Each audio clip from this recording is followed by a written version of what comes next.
Nasyon Rohan Matthew, Lim Gian Clyde, Imperial Jaden Brian, Caballero Jetro, Young Neil Austin, Valencia Dave, Yao Jericho, Ching Caleb, C. Edison, C. Felix, Arga Juan, Pua Mark, Martin Charles, Salazar Alexander James, Tan Hunter Spy, Holgado Calix Blake, Lee Hyuk Jaden, Pan Andy Suva, and Yu Sebastian Roswell. Let's give them a warm of applause. Please be seated. Let us now proceed with the investiture proper. According to our organization's founding father, Lord Stephenson Smith Baden Powell, this is one of the most important ceremonies in Scouting, for it marks the formal acceptance of the Scouts in the movement. This ceremony gives you the thrill of belongingness to a group that makes you feel that you are ready to face new responsibilities. The investiture ceremony is a big moment in Scouts' life. In this ceremony, you will be formally invested into the world of Brotherhood of Scouting as a member of the Boy Scouts of the Philippines. Now, we will light each candle here. Before you is a single lighted candle. It represents the spirit of Scouting. As you become Scouts, you will learn more of the Scouting spirit. The law of the outfit is the Scout law. It is known and followed by millions of Scouts. You will learn and follow this law too. The Scouts also live by another idea. It is the Scout oath. The 3 candles symbolizes the 3 duties that every Scout must accept.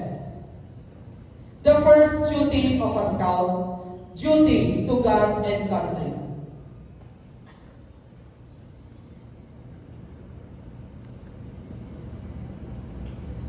The second duty of a Scout, duty to others.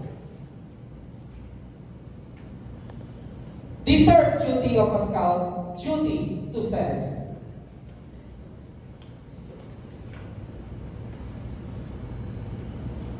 You have heard the words of the Scout Oath. Do you accept the 3 duties it describes? And do you pledge yourself to learn and to follow the Scout Oath? Sir, yes, sir. Very well. Here are the 12 candles that symbolize the points of Scout law. First candle, the Scout is trustworthy. A Scout tells the truth. He keeps his promises. The second candle, a Scout is loyal. A Scout is loyal. A Scout is true to his family, friends, leaders, school, nation, and world community. The third candle, a Scout is helpful. A Scout is concerned about others. He willingly volunteers to help others without payment or reward. The fourth candle, a Scout is friendly.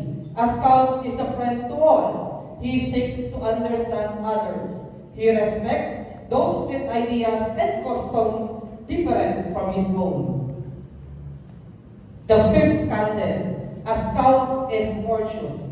A Scout is polite to everyone regardless of age or position.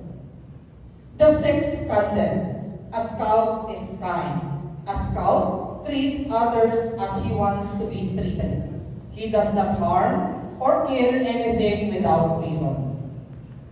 Seventh candle, a Scout is obedient. A Scout follows the rules of his school, family, troop, and outfit.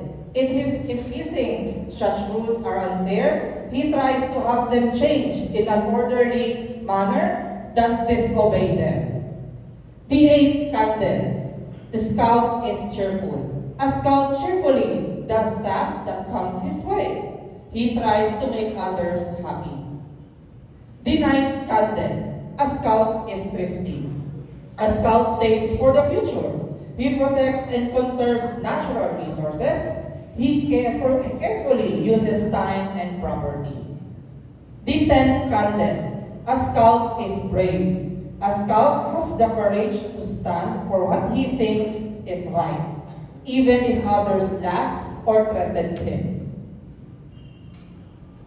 The 11th candidate, a scout is clean. A scout keeps his body and mind clean. He goes around with those believing in the same ideals. The 12th candidate, a scout is reverent. A scout is reverent towards God. He is faithful in his religious duties and respects the belief of others. You have heard the scout law. Will you do your best to live up to it? Yes, sir. Very well. I want you to make these promises. Sundin ang aking utos. Sabay-sabay kayo. Go! Itaas ang kamay sa ayos ng panunumpa. No! Repeat after me. On my honor, I will do my best, to do my duty, to God and my country, the Republic of the Philippines, and to obey the Scout law, to help other people at all times, to keep myself physically strong,